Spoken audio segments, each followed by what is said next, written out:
Welcome back to Earth Station Trek, a show where we trek from the early days of NBC to the future on Paramount Plus and everywhere in between.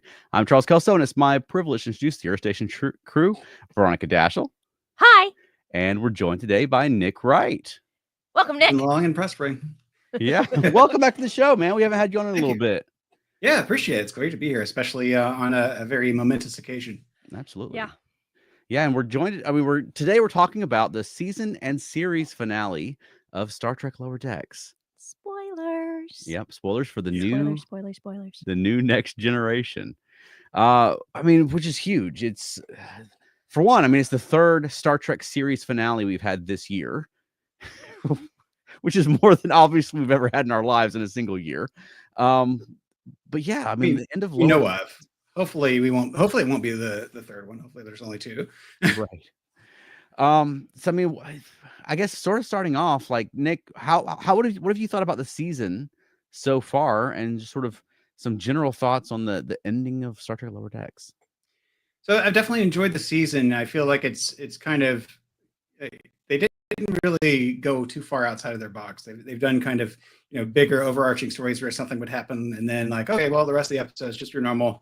We're going to go off and do something else. And they've been very good at putting little seeds of things into the season. And then, oh man, it becomes a big problem towards the very end. And so Right. that was kind of a return to form for Lower Decks here. Mm-hmm. But the last episode, especially the penultimate episode, that one was like super well done. And Right. it really set us up for a really great finale here. So Mm-hmm. I was happy with that. And they crammed a lot of good stuff into it, Mm-hmm. including Beverly's candle. Right. Oh, that's what that was. I was trying to figure out what that Yes. candle was. Yes, Yeah, it was the curious candle. how these girls' nights work when they gather around the sex candle. We're all excited about it too. So I don't know. Veronica, what have you thought about Lower Decks this year? For the most part, I've enjoyed it. There's a few episodes that I haven't been like, oh, that was amazing. There was a couple that were, yeah, that was good, or it was okay. But there was a lot of really, really good episodes. There's been a very few episodes that I've been like, I don't really care for that one. Mostly peanut hamper ones. I don't care for peanut hamper. We didn't get peanut hamper this year. We didn't. Yep, no So peanut there hamper. weren't any where I was like, I didn't really care for this one because there was no peanut hamper. I'm sorry, peanut hamper fans, and I'm sorry for the person who plays peanut hamper.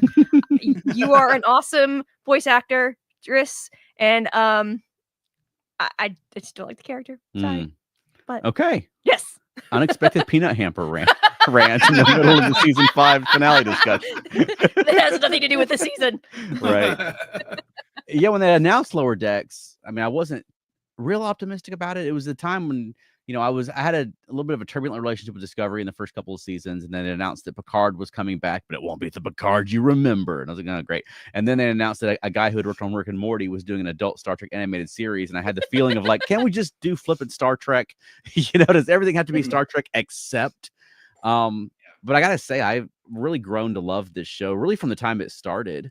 And I'd say it's my favorite of the modern Star Trek shows, and not only because of the references, and we talk about the references a lot. They get a lot of obviously attention for that, but I think they've done a really good job of just embracing Star Trek being Star Trek and the things that I love about Star Trek. It seems like a lot of the times Star Trek in particular, but other things they'll bring back as well, and they try to make it more palatable to a wide audience, and they do that by taking out the things that I like about it.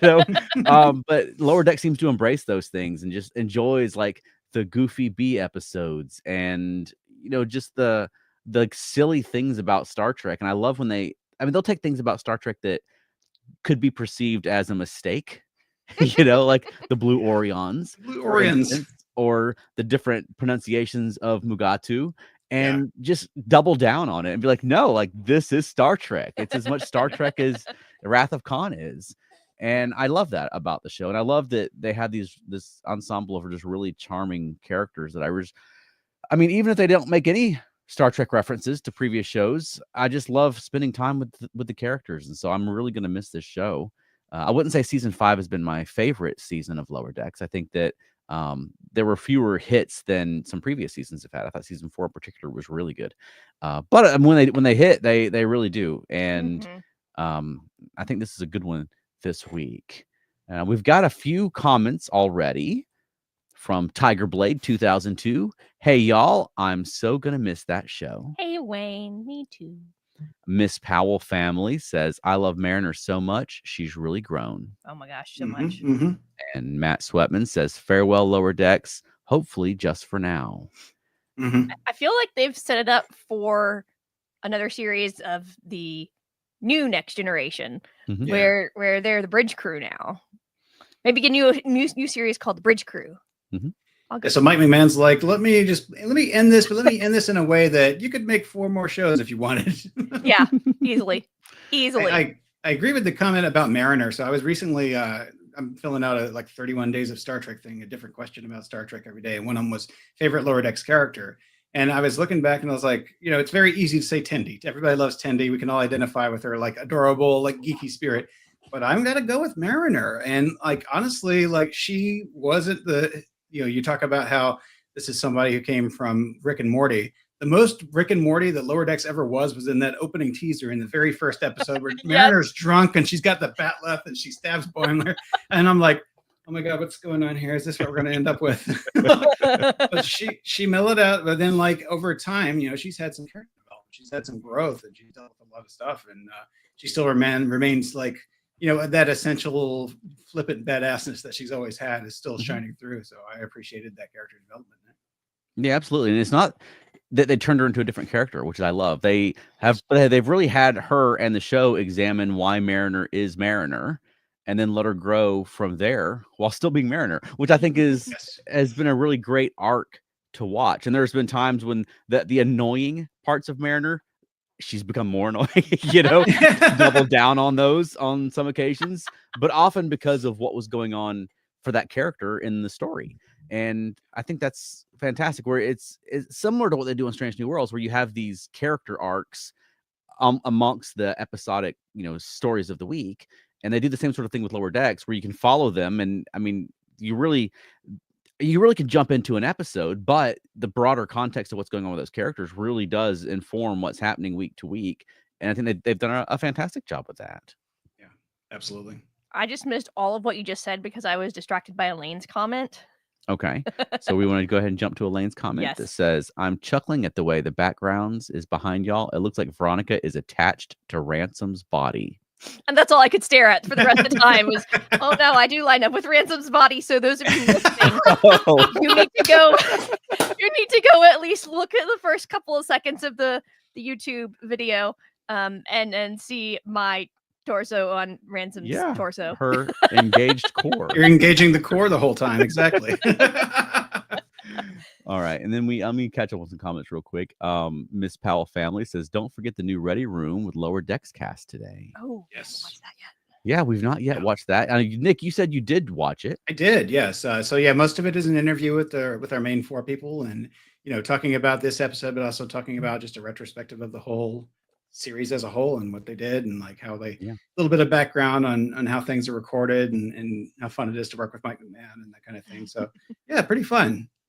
Gotta say. Yeah, the Lower Decks cast has a really great rapport, especially considering that they don't record together. Yeah. That oftentimes that they're just recording on their own. And it was several years into the show before some of them even met each other in real life. But you see them on stage or in interviews, and they seem to get along famously. I would love to see them do more live action stuff together. Star Trek in particular. Other things I'd be happy to see them together as well, but in particular, I'd love to see these characters come back in live action. I think there's a lot of opportunity for that, and especially T'Lyn. I would love to see T'Lyn in live action. T'Lyn became a later in the show favorite for me. I mean, let's talk a little bit about T'Lyn and Tendi. T'Lyn and Tendi had some good scenes, and they some payoff for their senior science officer plot earlier in the season. What did you guys think about T'Lyn and Tendi in this one? T'Lyn and Tendi. That was so great. Lindy. Lindy. Nice. Yeah, that was so great. And the kind of, there was a little bit of a manufactured competitiveness that felt like earlier in the season, but I really felt like it did pay off. One of my favorite episodes this season was the one with Data's head, and they were stuck on that pre-warp civilization.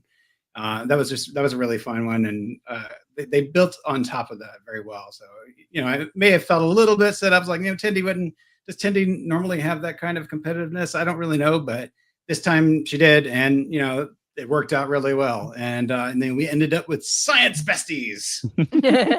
Yes, that was a hilarious moment. I also really enjoyed their moment in the teaser where they were talking about this new completely made up word, and like that's not a real thing, and they're like, yes, absolutely it is. It's how we have artificial gravity, obviously. Duh.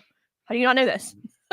Yeah, but if it was an essential component of their artificial gravity systems, you think Mariner would know about it. I think surely that'd be covered under the training in somewhere along the way. It kind of looked like a flux capacitor too, so right, taking some influences from some other places. All right, we had a comment from Tigerblade 2002, which says, "Science Besties, my favorite line of the show." That's so great. And then Go ahead.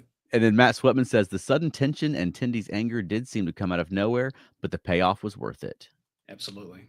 Mm-hmm. I was going to say when they said Science Besties, it's like, Tendy's like, Science Besties, and someone's like, Science Besties. Right. And they kind of paralleled it there at the end when Captain Ransom made Mariner and Boimler like co-first officers or competing to be first officer. That seems to be a theme going on. There's 2 people for every job on the ship for long. Yeah, I think they're just like, let's do whatever we want here. Let's make everybody's going to get happy. Everybody's going to be equal, and it's all going to work out one way or another. Right. Yeah. And then this week, we had a return of the Klingon storyline, which is an episode I loved earlier in the season with Ma'ach and his brother, whose name I just forgot. Malor. Okay, Malor, that sounds right. Yeah. That's a likely name for a Klingon's brother. But and then the sister. I just got it. Sorry. Oh, okay. And then the sister of the Klingons that Ma'ach killed, which I thought was great, because it's like it's not that easy in Klingon culture. You kill one, and then their siblings are going to be after you. Yeah, very much of a Duras energy there. Absolutely. I loved her. Go ahead. I was going to say I loved Relga's little like weird Chihuahua targ at the beginning. Yeah. That's the kind of vicious little dog that somebody who's super annoying would carry around. So yeah, that works out. Yeah, I thought that was great, and I like that new Klingon ship that they had. It looks to be a new class of Klingon ship that was like sort of the capital ship, and then they had the Birds of Prey alongside it. I thought that was great, and I love the jokes they made along the way about the Klingons never upgrading their designs and always trying to look like an angry bird. Donna's always good for that. Yeah. All right, got a comment from Miss Powell family that says, "And no boob window." Oh, that's true. Yeah. Yeah. She means business. Yeah. Well, what do we think of seeing the boob window? Mariner had a great line about the boob window earlier in the season. That was very funny. What do we think about the plot, which carries on, from the cliffhanger last week, where this universe destroying things now have been sent to their universe, and now they've got to pass through this Schrödinger possibility field to basically just. It's like a Voyager resolution. You fire a beam from the deflector dish. It's just you got to go through some stuff to get there. Yeah, I enjoyed it. I mean, it was completely and totally ridiculous, but a lot of Star Trek science is completely and totally ridiculous, regardless of whether it's Lower Decks or Next Generation or Picard or whatever, because it's not real science. So but I enjoyed it. Yet, that's true. So far, we've gotten sliding doors and cell phones. Mm-hmm. Yeah, we'll be on the probability field in no time. Yeah. Yeah, I like the little conceit of the wave turning you into an alternate universe counterpart, essentially. Now, one thing that I'm just going to get like preactively annoyed about is I like the moment where that wave hit them and they turned into the Discovery Klingons and the ship turned into the Discovery ship. Yeah. But I guarantee you there are going to be YouTube anger baiters who are claiming that this is proof that Discovery is in an alternate universe. Although I'm going to go ahead and have my rebuttal before they finish filming their videos. Even you see a lot of elements in this thing from parallel universes that also exist in our universe. Mm-hmm. So this is not proof that the Discovery Klingons are exclusive to a parallel universe. The Discovery Klingons are still Prime Universe Klingons, although the Wave turned some people into Discovery Klingons. But I like the Discovery Klingons, so I was pleased to see them make a small cameo in this episode. It's like they turned into the Proto Klingons at the end. True. That was a alternate universe where they did not evolve into the current version of Klingons. So in the other alternate universe, they did not evolve from the Discovery Klingons into the current Klingons. They stayed the Discovery style Klingons throughout. Or, as we've seen several times over the course of the season, there are other universes that aren't progressing at the same rate. Yes. And so you have other universes that, for instance, Lily Sloan could be there, you know? So I know Star Trek fans well enough. Yeah, especially when it comes to Discovery, because people love to hate Discovery. Absolutely. But I would say that, the Discovery Klingons did exist alongside the Klingons that we know. And like you were saying, everything that they turned into Proto-Klingons existed in the Prime universe. But every ship every class that the Cerritos changed into was also a class that we already know. We've seen them before. And so that's just more indication of that thing turns you into stuff that probably exists in your universe, just a little bit different. Absolutely. And bad luck for the folks that turned into the Klingon barge. Yeah, wow, that was weirdly dark. And I was like, oh, they're serious. Little bodies floating off. They're just floating off. I was really hoping for a smooth-headed Klingon appearance, though. They already did the Discovery Klingons. We can get some TOS style Klingons along the way as well. They left a lot of stuff unexplored, and I saw I'm a shipper, of course. I wanted to see Mariner and Boimler. I didn't necessarily need our Prime Boimler and Prime Mariner together, but William Boimler and Engineering Mariner from that last episode, they had a connection. I thought that was cool. They could have kept that. Yeah. I do appreciate what they did with Tendi and Rutherford, and it was the dopamine regulator that was keeping him from feeling feelings, and it's okay, this is what this is like. Yeah, and that was, I wouldn't say a big step forward, because we already had sort of hints of that along the way on the show, but I did like that they sort of reignited that will they won't they, because we haven't seen much of that this year aside from them being friends. That right there at the end, they sort of reminded you of that, and also with Shax and Dr. Ta'ana, that we haven't really seen any of their relationship this year romantically, and then all of a sudden that was back this episode as well. Yeah, and maybe that's just an indicator that good relationships sometimes are boring. You don't have to have a world-ending crisis every episode when you're in a good relationship that's stable. So yeah, absolutely. But yeah, you mentioned the alternate Boimler and Mariner. That would have been fun just to see the reactions of the Prime Boimler and Mariner. Yeah, ew, gross. What are you doing? That would have been fun. Yeah. Well, I mean, talking about some of the variations that the Cerritos went through, I really liked the Terran Universe one. Although I've said before, I get a little weary of Mirror Universe stuff, but I liked that it was sort of Discovery style Terran Universe in appearance. And then, obviously we had the Klingon Barge of the Dead. The Klingons didn't go through a whole lot of changes because, like they point out on the show, the Klingons don't have nearly as many variations on their ship types as the Federation does. And I did like the callback to that joke from, I guess it was the end of season 1, where they went all Sovereign class. Right. That was fun. They made a reference to the episode to the Enterprise. They didn't happen to name the captain of the Enterprise in this period of time. But would you have liked to have seen the Enterprise show up, or do you like letting the Cerritos save the day? I really like that they let the Cerritos save the day and save the universe. Yeah. I kind of like their attitude too. Is I guess it's our job to save the universe. Yeah. It's good thing that we're not going to be expected to deal with this. What? Wait, what? Right. Yeah, I'm glad that they didn't have Enterprise swoop in and save the day. I mean, we've already kind of done that with Titan before. So, just mentioning the Enterprise and, okay, it can't get there, so it's your job. I thought that was a good way to handle it. Absolutely. All right, so let's catch up with some comments real quick. Ooh, I fell a little bit behind. Yup. All right, so Irish Banshee 1974 says, I loved when the Klingons were first hit by those shockwaves. There was one ship where the Klingons turned into the blue Discovery Klingons. Indeed. Matt Sweatman says, I did think the resolution, a dam, somehow stabilized the rift. Didn't make a whole lot of sense.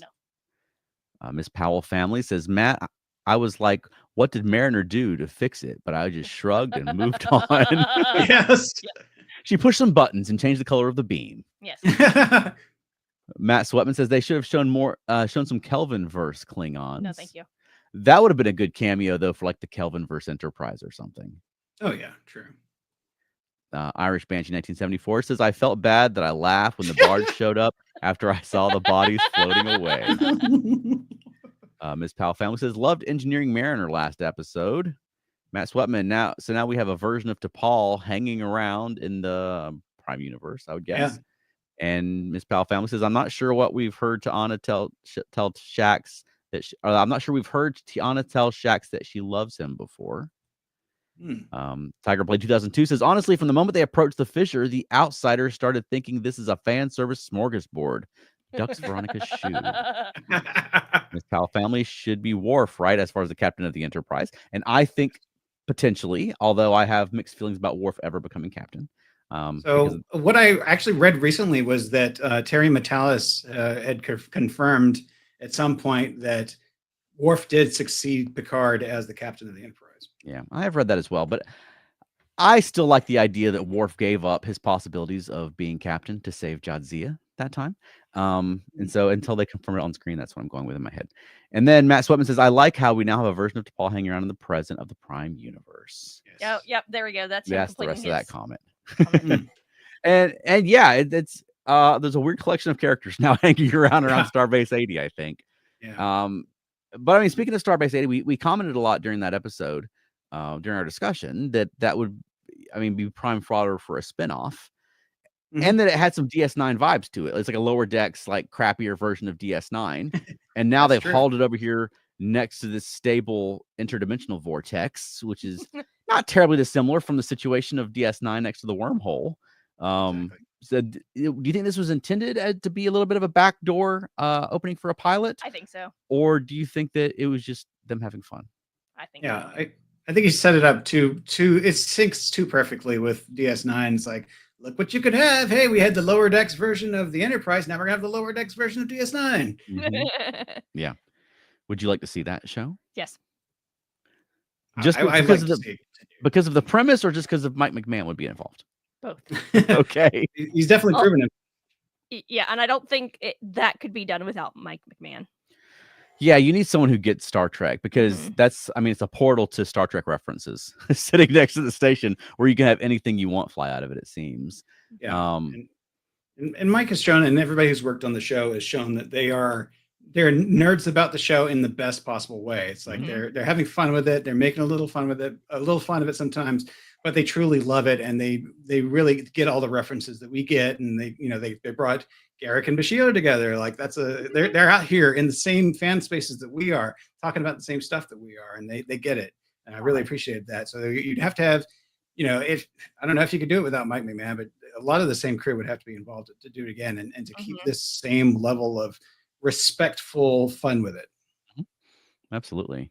Yeah, I love the way that on Lower Decks, I love it when they pull things from the show that's really world building. It sometimes gets on my nerves when the characters are just too familiar with every single character that's ever been on Star Trek. Where sometimes it strains credibility that they're like, you would know Ensign so-and-so's name, but I do like that they fill out the world of Star Trek with things from Star Trek, and oftentimes you see things on Star Trek that are introduced for a week and then they're never mentioned or seen again. And I mean, why not have a crowd scene and just fill it with Star Trek aliens? Yeah, this is the place to do it because it's animated and you could just draw them. You don't have to get all the props together. Yeah, absolutely. So we got a payoff now this week on the first season episode, or the first episode of the season, where they sort of teed up this thing about the Captain Freeman being transferred to Starbase 80, and that kind of pays off in our universe this week when she gets a promotion to Starbase 80. It's actually a pretty plush promotion. She's in charge of exploring the universes, the multiverse. So what do we think about the way that came back around? I thought that was perfect. Yeah, they teed it up nicely. There was, I like the foreshadowing and throughout the show, actually, throughout the season of, her and her like, oh, I don't want to be part of Starbase 80. And then like, oh, wait a minute. No, it's going to be this really cool thing because Starbase 80 is the only one that can get anywhere close to this portal. So this is going to be the happening spot. And once again, DS9 was a broken down old Cardassian station that nobody cared about, that was in the middle of, a planet that was just recovering from a war, and it was like nobody really thought much about that. And then the wormhole opened up, and now it's the place to be. So maybe now Starbase 80 is the place to be. Mm-hmm. Yeah, and they didn't really go into how far they moved Starbase 80 to put it next to this portal, but the image of them towing a starbase that strained credibility a little bit. Like, what are you going to warp with that thing? But I like the reappearance of Starbase 80. I had mixed feelings about the previous episode, about the way it was portrayed, but I thought it was charming. I think that you could do away with some of the crappier versions, like that Starfleet would have a starbase that is this crappy, right? It's like servicing, like, and still functional. Yeah. But I do like the sort of retro aesthetic to it, and the fact that there's this. I mean, you could have a starbase where it's just not in a high priority area, and so it doesn't get the modern upgrades and the modern supplies when you're having to prioritize for you got Dominion Wars or Borg invasions or whatever going on. Just like the Enterprise uniforms that they're still wearing, 300 years later, 200 years later, 300 years later. It's like, whoa. They're just doing that for aesthetics, or is that just that's all they get out there? Yeah, and they got a shop where people are selling dead officers' uniforms. Which how do they get them? Is there a black market in Starfleet where they're just selling off people's uniforms when they get zapped? You'd think they'd put those in like the replicator recycler or something. Mm-hmm. Yeah. I mean, it kind of escapes when you think about it for half a second too long. Right. Because everything should be meta resequenced. Like, if you're done with something, like, there was the whole discussion even on Enterprise of, Trip got the poop question about what happens with their waste. Right. And it's broken down to a molecular level and becomes boots or bulkheads. You didn't say food. That was going to wait until Discovery. Right. That was a good scene in Discovery, though. It was. All right. Let's catch up with a couple of comments. Miss Powell Family says, I love that wormholes seem to need a crappy old fascist eyesore. Irish Banshee 1974 says, love the Enterprise uniforms on Starbase 80. Yeah.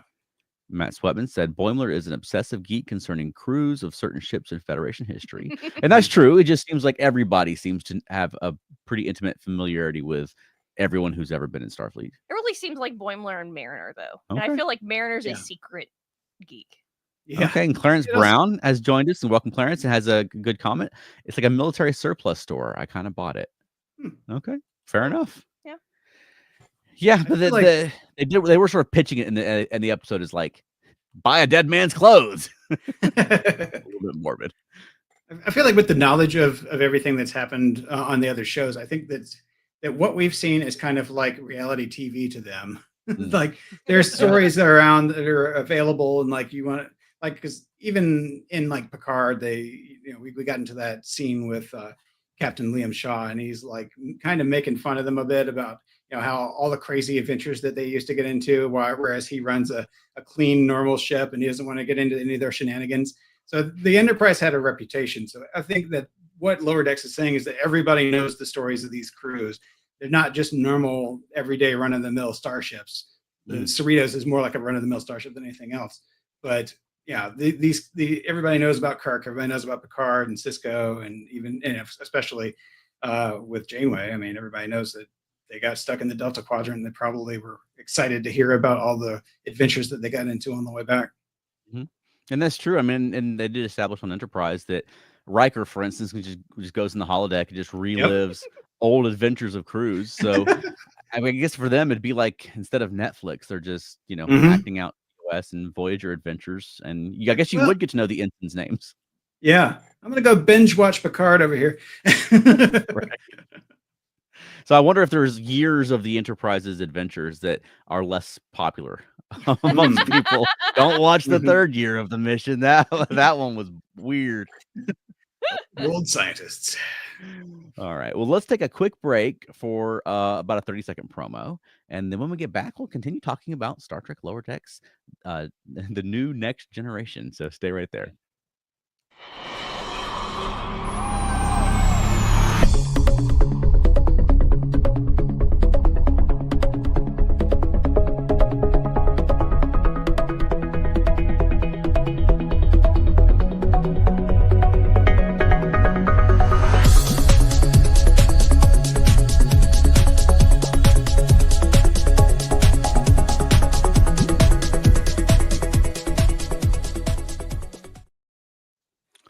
we're back. So what do we think of Captain Ransom? Oh, I was so excited. I realized the second time we watched through it that he already had his captain's pips when I'm blanking on her name now. The other captain was leaving. Oh, okay. That makes sense. Yeah. Oh, I didn't notice that. That's kind of cool. Yeah. Do you think Ransom's going to make a good captain? Oh, yes. Okay. They established this season that he sort of plays the doof in order to get crew to hate him, so they band together. Is that going to be his command strategy? I mean, it looks like it is already, because he's starting off trying to kind of create a little competition between Boimler and Mariner.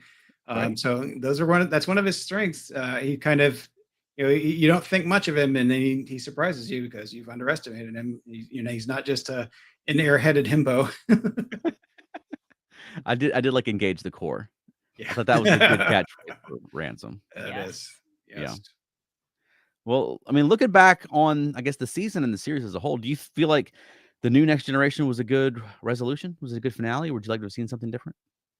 I can't think of a better version of the finale where most of the characters basically are bridge crew, or very close. There's been a promotion among the upper deckers even. And the captain was promoted and moved on, but there's still a lot of the same going on. And it was a really nice wrap up that Mariner had there at the end, where she was talking about, like, yeah, we have all the misfits, but we work together and we work together great. What did you think, Nick? Yeah, I completely agree. I was getting echoes of all good things, honestly, just with the way that this kind of the roller coaster reached its top, and all this stuff was going on, and they managed to jam so much into it, especially with these 30-minute episodes. It's amazing how much they are able to get into this. And they rode that. They hit the highs that they expected them to hit, and they did a really good job. So yeah, I was very satisfied with it.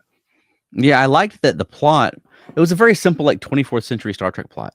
It's a very like 90s, like Star Trek episode of the week where we've got to fly into this vortex and fire the, I'm going to say tachyon beam, even though they called it something other than the Dulons or whatever they called it. But essentially, it's the same. Like half of the Voyager episodes seem like they ended this way, where you've got to, hit the temporal vortex with, a beam from the main deflector dish, and meanwhile, you've got some angry Klingons after you. Yeah. I thought that worked out really well, and I mean, you don't get bogged down so much with what's going on outside the ship, and then I think it leaves them more opportunity to focus on the crew. Yeah. And I like the way that they didn't really make a big deal of it either. Like, they're like, okay, yeah, when you get there, it's easy. You just shoot it with a beam, boom, it's done. But in order to get there, you got to go through the Schrödinger field. So you're going to be turning into a bunch of different stuff. So that it's a challenge, but not the challenge that you would expect. It's not like this is, the huge thing that you have to solve. It's like, you get in there and you shoot it. And I did also have, like, some of the commentators were mentioning, like, I don't know what Mariner did to fix this. And I didn't really either. And my wife's like, well, no, they were running off of that interdimensional energy. So she took the interdimensional energy that they were running on, and she pushed it back out at the anomaly. And that somehow dammed it up and closed it off. And I'm like, I guess. So it is a bit of a hand wave, but that's, you don't have to understand everything in Star Trek. I am a little surprised there wasn't a line to say what she did afterward. There was like, cool, oh, you used, Mallore's idea. Right. How did you use Mallore's idea? And that's kind of a thing I do on Star Trek too, where they'll put things in like relatable terms, where kind of like the stopping it up like a dam. And, I thought that, jumping over the console and pushing some different buttons and changing the color of the beam, that's a very, like, to me, Star Trek Voyager resolution to the storyline. And you got to think, like, when they were pitching this in the writer's room and they're talking about doing an ongoing thread about interdimensional rifts or portals or subspace anomalies, someone's got to say, like, well, the way you end that is firing a main beam from the deflector. We've got to work towards that. But they did it in a very exciting way to get there, I thought. Yeah, that's true. And maybe a little bit of engineering Mariner got into our Prime Mariner. Who knows? I didn't see her, actually. She didn't come to Starbase 80, so maybe they took her back to her universe. Yeah, I'd love to see a scene between those two. Yeah. Just, I like Mariner, so the more Mariner, the more Mariners, the merrier. Right. That would have been hilarious. Prime Mariner talking with Engineer Mariner and been like, "What are you thinking? Why do you want to be an engineer? Why are you such a nerd?" I don't know. It's just cool.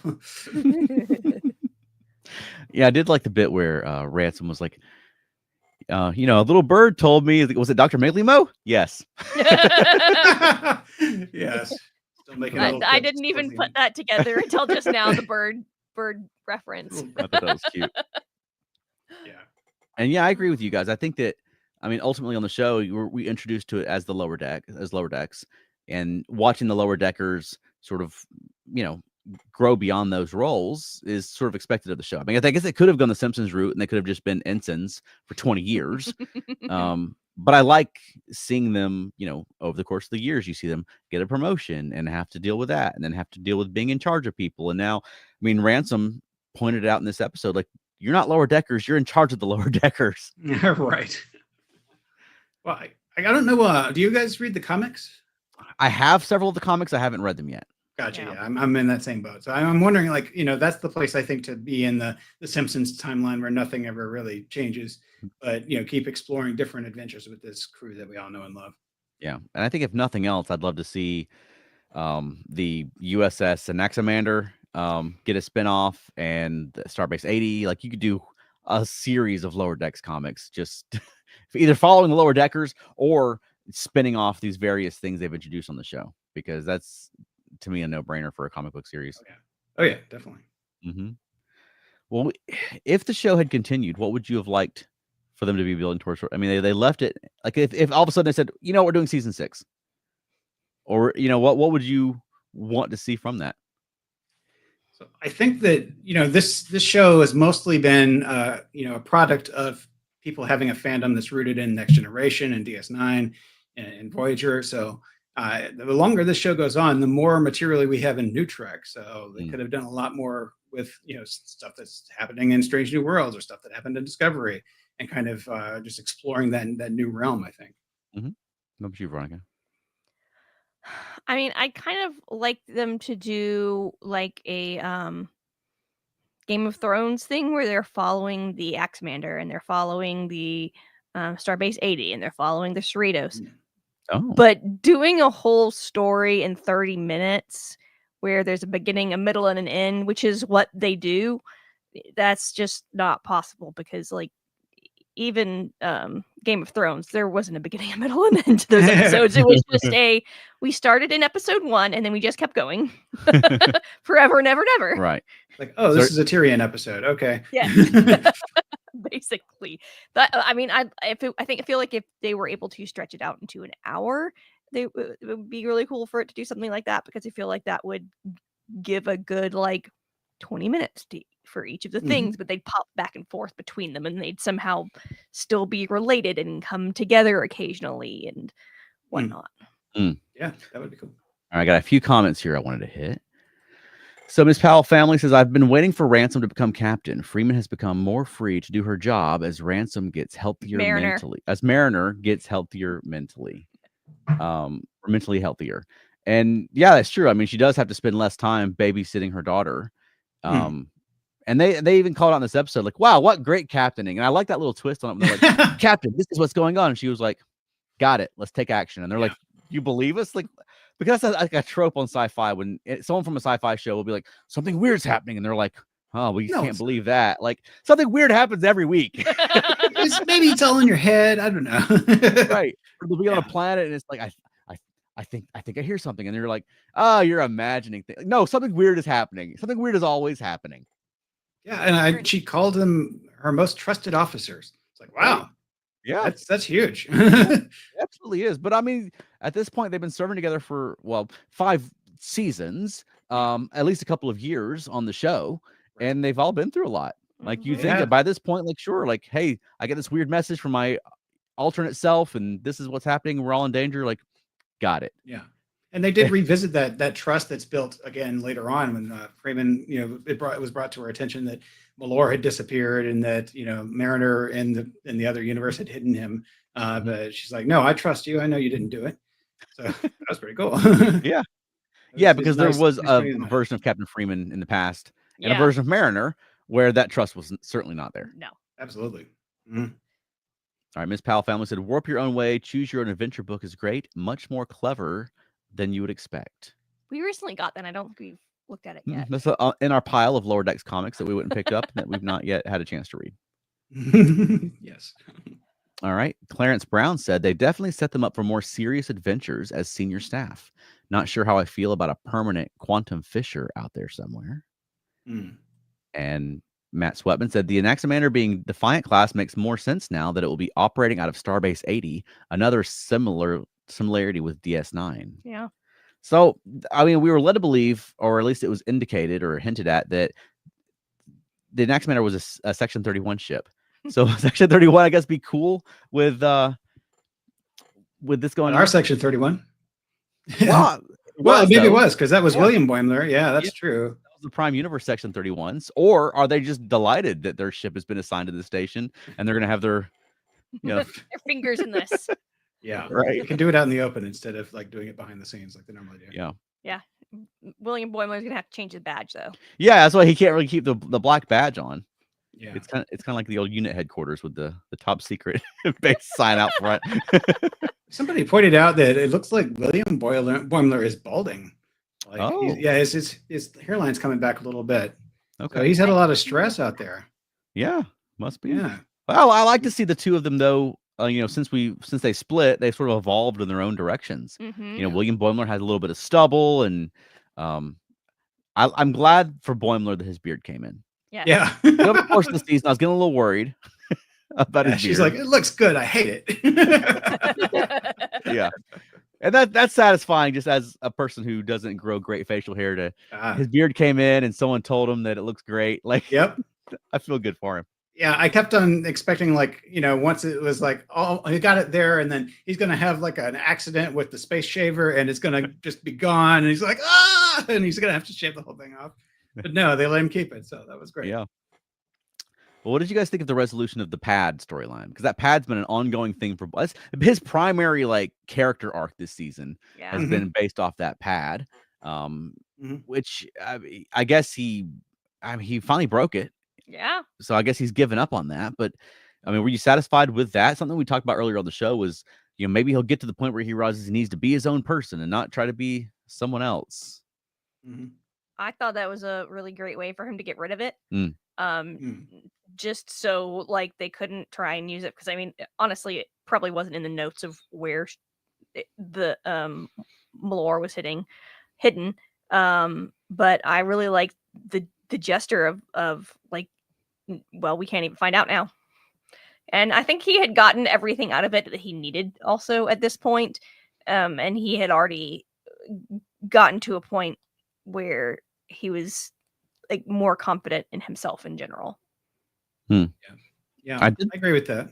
I think that one thing that I noticed about this that I'm glad that they didn't do was it would have been very tempting to turn this into a monkey's paw type situation where it's going to he could obsess almost Gollum-like over what's in the Pad, and it changes his personality in a negative way. And it's like, no, he's going to get a few tips here and there. He's going to grow a beard. It's not going to change who he is core as a person, but he will show at the end that it didn't change him, that he doesn't need it to move forward, and that he's able to take what he needed from it and move on. So I thought that was a great inversion of a very tempting trope. And I like the little subtle thing they did where he tries to order the drink that his other Boimler liked, and that it wasn't even the replicator. The other Boimler had successes, but not in this universe, right? Maybe don't follow everything that he did. It's not necessarily going to work. They called it a bramble. Has it got thorns? What's going on? That's a drink that bites you back. Yeah, and I do like the 90s-ness of I have this Pad with this data on it. He could have just downloaded it. He doesn't have to carry the specific red Pad around, right? You'd think that he could just download it into his own files, or could have a backup of it, and breaking the Pad wouldn't necessarily do anything. Yeah. But it's a very 90s thing. So I have this report and this report, or Cisco would have a stack of them on his desk to show how busy he is. I remember specifically this scene where O'Brien and Keiko were going on vacation, and he brings this stack of pads, and she's like, "What are those?" He's like, "These are the latest engineering updates." And she's like, "Why did you bring those?" But it's there's a stack of them. They couldn't have fit on one. Come on. Yeah, if you went to your boss's office and your boss had 12 iPads. Yes. All this work I have to do. And you're like, what do you do? Are you selling iPads now? it's technology very much informed by the time that they were living in. Right. Like everybody still had stuff on 3.5-inch floppies and stuff back in the day. Right. All right, got a comment from Miss Powell family that says, "My question: since Lily's ship was destroyed, they don't have quantum technology right now. So if they go through the new wormhole, they won't be able to control the destination." That is true. Mm. However, I feel like she would probably know potentially how to build it, and maybe they could get the stuff to build it. Otherwise, that could be a whole like separate series that's like Quantum Leap. Yeah. Yeah. Well, that would be like at the very least the second episode of the Starbase 80 spinoff would be right. The thing closed, and now we have to get back to our, Right. the early sci-fi episodes where they're explaining how all the technology works and figuring things out. But you would think that Starfleet would come up with at least a reliable possibility for that before they would start throwing things through there. Yeah, it's like they rebuilt the quantum ship from memory, but it didn't work quite right. Right.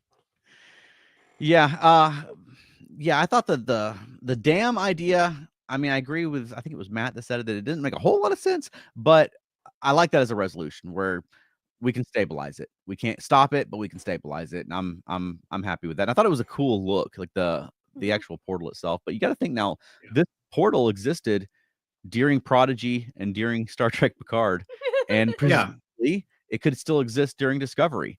But they've not made any reference to it, unfortunately. Yeah. Oh. So that's just out there to be canon in Star Trek now. Use it if you want to, but otherwise, maybe it closed up in a couple of years. Like we don't talk about it anymore because it's not a thing. Right. Yeah, we haven't seen the Starbase 80 spinoff season finale yet, where they close the portal. Yeah. Well, maybe it'll appear in Starfleet Academy. Could be. Yeah. Because I mean, she was in the writer's room. She probably already had this ending known when she started writing. True. Yeah, that could be. All right. Well, I mean, looking back at, I guess at Star Trek Lower Decks, just in total, I mean, are you satisfied with the experience? Do you think it's I mean, we all enjoy the show, but do you think it has a good beginning, middle, and end? Does it exist fine? Does it feel like it was cut off before its time? It definitely feels like it was cut off before its time. Okay. But I feel like of the rushed endings that Star Trek shows have had, this is probably the best rushed ending. Okay. Yeah, it seems like the rushed endings are a little more common now than they used to be. At least, in the 90s, there are 7 seasons, and then you have a finale, and they felt like they were intentional. Obviously, the original series stopped when it stopped. They didn't plan for the turnabout intruder to be the last episode. And Enterprise was similar. They had a little more notice, and they were able to cobble together a finale, but that was definitely a rushed ending. I mean, I think I'm pretty pleased with the show just existing as it is. I need to go back and I was watching it sort of before the season started, but now knowing the end, I'd like to watch it again. But I mean, it seems like it's sort of midway they get promoted, and then by the end they're stepping into more leadership roles. So I think as far as those arcs work, I think they work.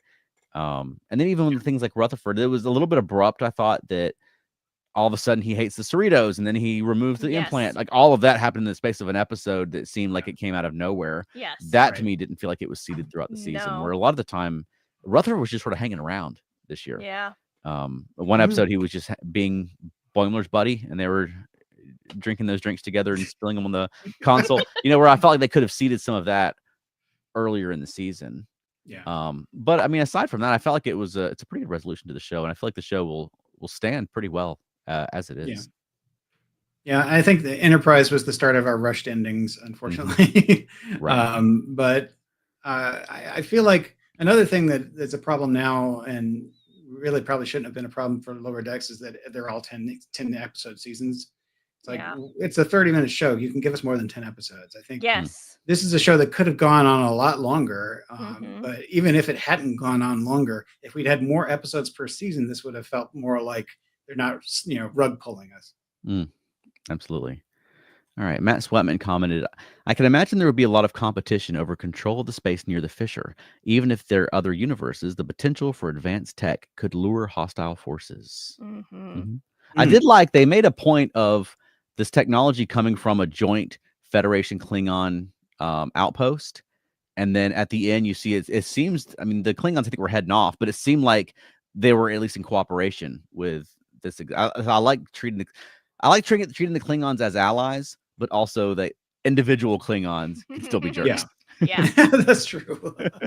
Yeah, well, they had Mach in charge of Relga's fleet, so that's true. Well, he was kind of a bit of a jerk this episode too, but he's less of a jerk than all the other ones, so I think they're in a good place. All right. Clarence Brown said 3 endings in 1 year. This felt the most natural. Prodigy may have been the most fulfilling. Yeah, I mean, I thought that the Discovery finale, the additional material they filmed for that to give Burnham a good resolution. You didn't like that, Veronica? No. I did, because it was okay. Because of all the Star Trek shows, I think Discovery was most like a single character's journey with other characters along the way. So I think focusing on her and showing that she had a good resolution and a family and her own legacy, I thought that was effective. Now, they said that they'd but animated and recorded some more material for this. I mean, it was more than 30-minute episode, the longest episode I think we've had in Lower Decks. I think 8 additional minutes were. Any speculation as to what that was? Or do you think it was just the finale again, and they added the promotions and stuff to the end of it? I think it probably was just breathing room, honestly. Like, I feel like this episode in particular was like boom, boom, boom, boom, boom, boom, boom. There wasn't a lot of room to just kind of sit back and like, oh, this is happening. And they managed to throw in some jokes, but they probably had some more that they had to cut out just because they didn't have time for it. All right, Matt Swetman says, Voyager's finale seems rushed to me, even though they had a whole 7 years. I always thought they should have had an epilogue. Yes. Yeah, the problem with Voyager's finale is that you waited 7 years to see them get back to Earth, and at the end it was like, we're back at Earth. End. Hi, Earth. Credit roll.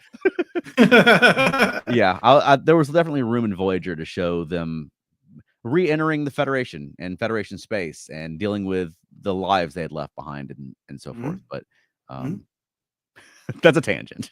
Yes. A tangent for another episode. Yeah. So what do you think the odds are that we're going to see the Lower Deckers again? I know the cast and Mike McMahon have all been pretty uniformly saying that they're looking at this as the end of a chapter and that they would like to continue with these characters in some form. What do you think we're going to get?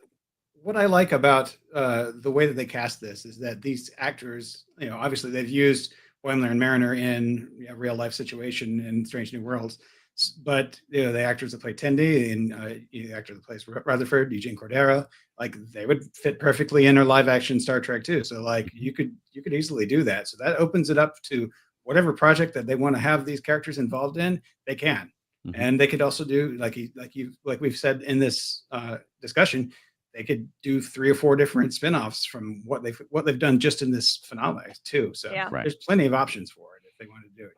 Yeah, I'd love to see the characters again. I'd love to, like you say, also see this sort of Mike McMahoniverse continue. Like this version of Star Trek, I would love to see more of, whether it was these characters or not. But yeah, and we've said this on the show before, but I mean, if they're doing the Section 31 as a streaming movie, and assuming that that's successful and they see the reward of it, I mean, it seems like you could do a Lower Decks animated streaming movie considerably cheaper and get a bunch of eyeballs on it, right? I mean, people would be excited and tune in, and you get a lot of press, maybe more than you might get on, as seasons as they go become sort of routine, whereas movies feel more like events. So that might be an option. Or I mean, I'd be down for a Lower Decks live action film.